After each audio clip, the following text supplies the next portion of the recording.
Hello and welcome to my YouTube channel and welcome to my vlog. We are right now in one of the beautiful and oldest city of Spain. It is Ronda.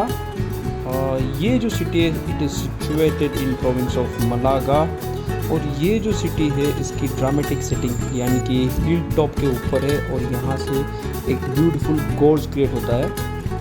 The city is divided into two parts, old and new, and both are connected by one of the oldest bridge called Puente Nuevo.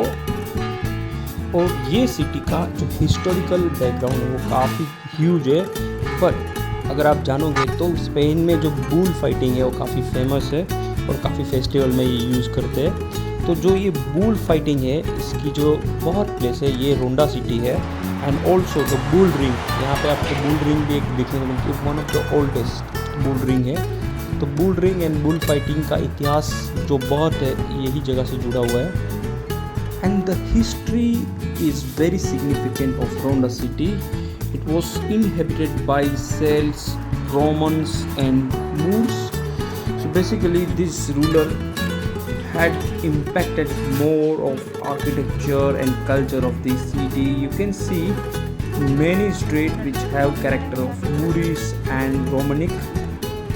तो जैसे जैसे आप सिटी के अंदर जाते जाओगे वैसे वैसे आपको बहुत सारे ऐसे एलिमेंट्स देखने को मिलेंगे. बहुत सारी जो हिस्टोरिकल इम्पैक्ट है आर्किटेक्चर में वो देखने को मिलेगा और काफ़ी ब्यूटीफुल प्लाजाज दिखेगी, ब्यूटीफुल चर्च दिखेगी और सबसे बढ़िया यहाँ का जो हिस्टोरिकल बुल रिंग है वो देखने जैसी जगह है. और उसके बाद बहुत सारे सिटी के म्यूज़ियम है और स्ट्रीटस्केप्स आप चलोगे उतना आपको देखने को मिलेगा यहाँ पे.